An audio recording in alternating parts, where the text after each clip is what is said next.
Cartoon All-Stars to the Rescue is the powerful story of a teenager dealing with drug and alcohol abuse. And some of your favorite cartoon characters will help you understand how drugs and alcohol can ruin your life. So watch the program. Talk about it with your family. And make the right decision. Stay away from drugs and alcohol.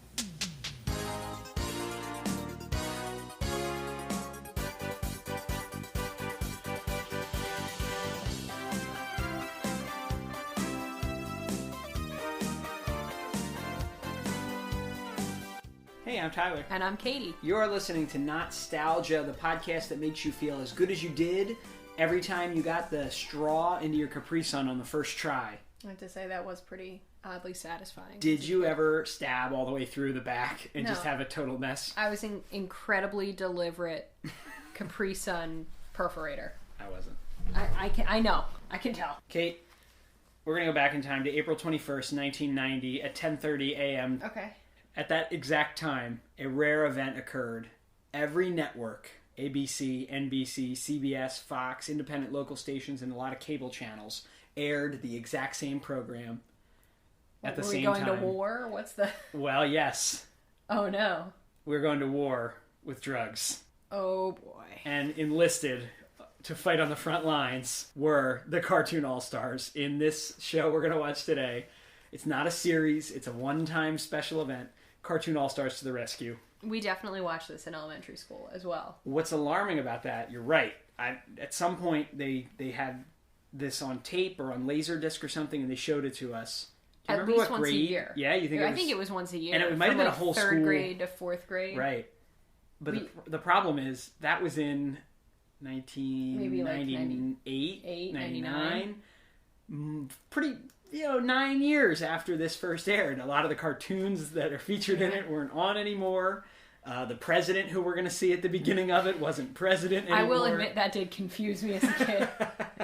So this was written by Dwayne Poole and Tom Swale. They had the monumental task of getting all these different cartoon characters that were from cartoons on all those different networks. Okay. The reason they all aired it was because this was a really unusual collaboration between all the different networks. Got it. Because their characters didn't cross over ever.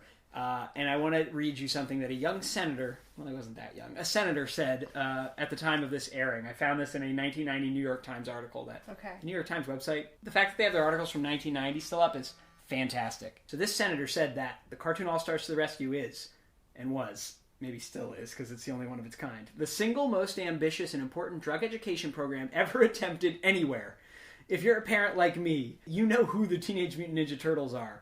And you know how powerful the impact of those turtles, along with figures like Bugs Bunny, Winnie the Pooh, the Smurfs, and Alf, have on our children. Do you want to guess who said this? I really cannot. It was Joe Biden. Oh, no, Joe. When he was a senator in 1990. Oh, no, Joe. Again, I want to rehash. The single most important drug education program ever attempted anywhere. Oh, it also was partially funded by McDonald's, which is where you could buy the VHS tape, which is what we're about to watch. This all seems kind of sticky. Corporately sticky. Oh, and George C. Scott plays the role of an evil cloud of smoke that represents the drugs. Okay. Are you ready? Sure. It's 10:30 a.m., April 21st, 1990. I thought I told you to stay out of here. Pooh Bear wants to know why you don't talk to Mom and Dad. Tell Pooh Bear to mind his own business. I just want it to be like it was before. Yeah, well, it's not like it was. So get out of here. And if you say a word to Mom or Dad... Ow, you're hurting me. I didn't mean to. Pesky brat, you did the right thing.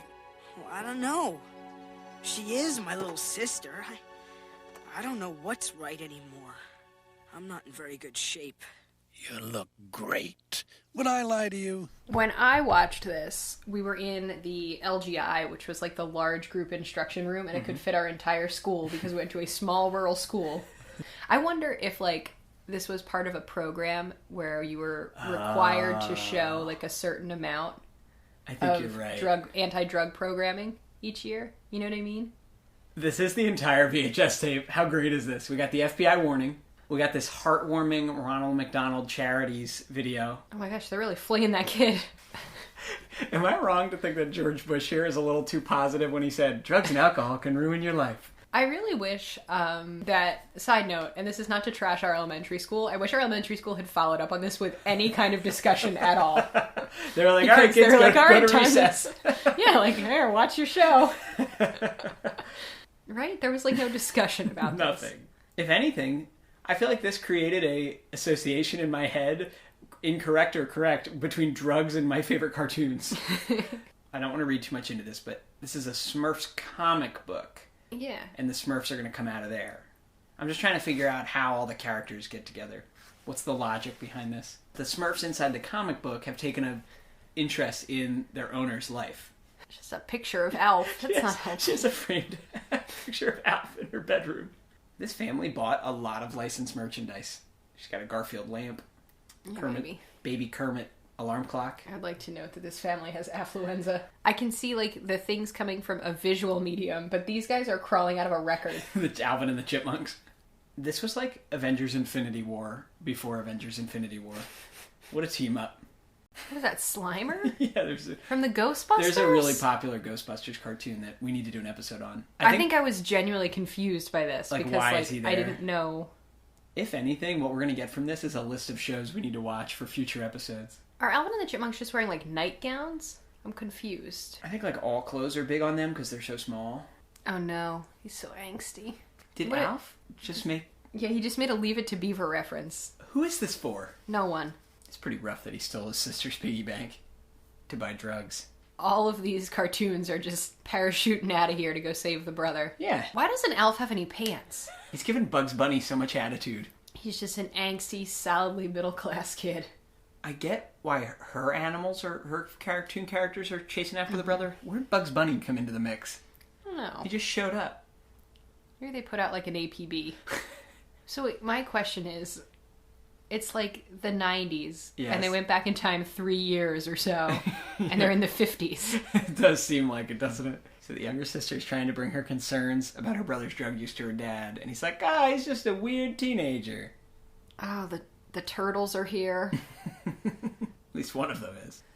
Haven't you ever wanted to ride on a roller coaster through the human brain with Kermit and Miss Piggy? It's a little bit terrifying. The point of this segment is to relate the awful downs you get when you come down from drugs with a roller coaster.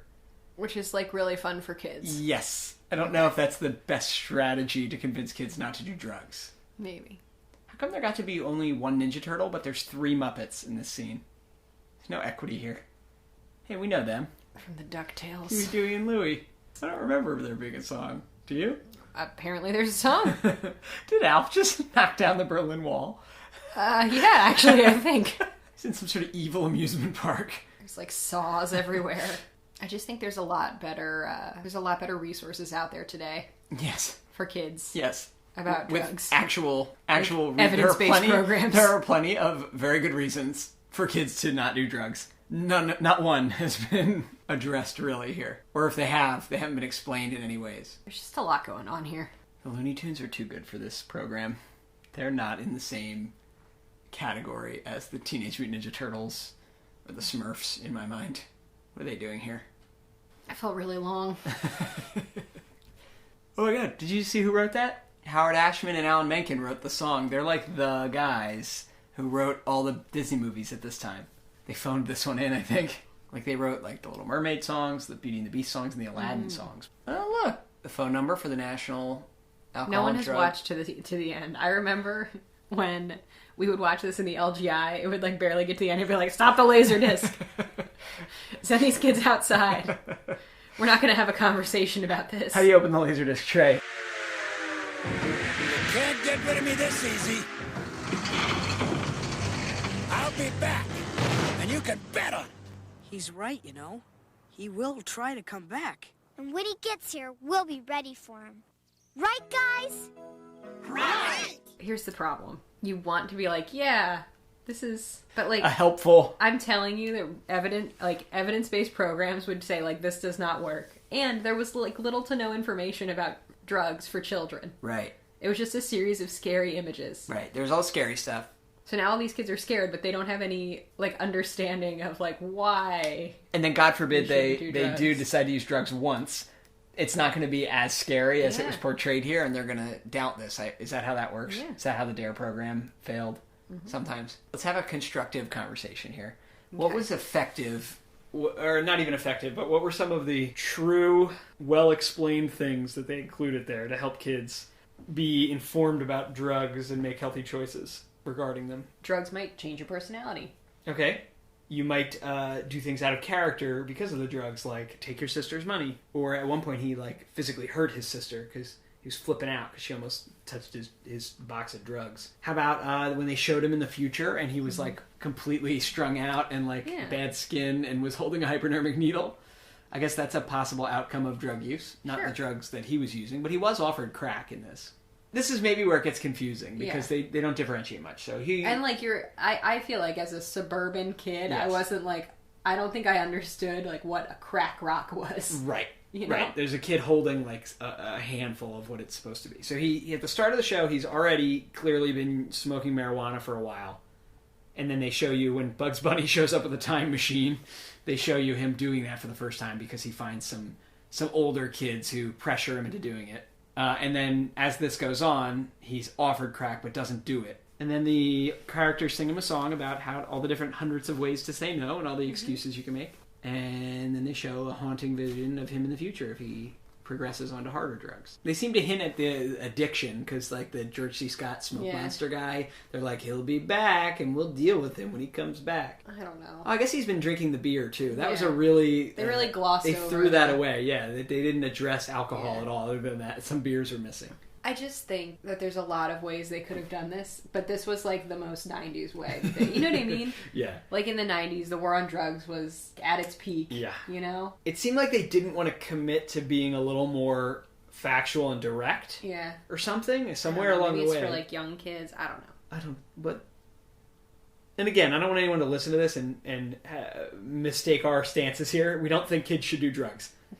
We agree with the intent of this. At least I do. Yeah, no, absolutely. I don't want to speak But- for you, Kate. But we agree with the intent of this. It just seems like a pretty weird way to go Well, about I think it. this was probably what the research said worked. You know what I mean? If there was research. Yeah, there's research, like things like Scared Straight and things like that. Right. Which research later comes out and says, actually, that probably isn't the best way to approach Right. it. You know? Okay, they did what, I guess we'll give them the benefit of the doubt and say they did what they could with what they had. So tell us what to watch next. You can send us a voicemail on the Anchor app. You can go to our website, www.notstalgia.org. You can send us an email, notstalgia@aol.com, or you could find us on pretty much any form of social media. Our theme music is by George Stryker. See you next week. A production of the Academy of Television Arts and Sciences Foundation. Funded by McDonald's Corporation, its licensees, and Ronald McDonald Children's Charities.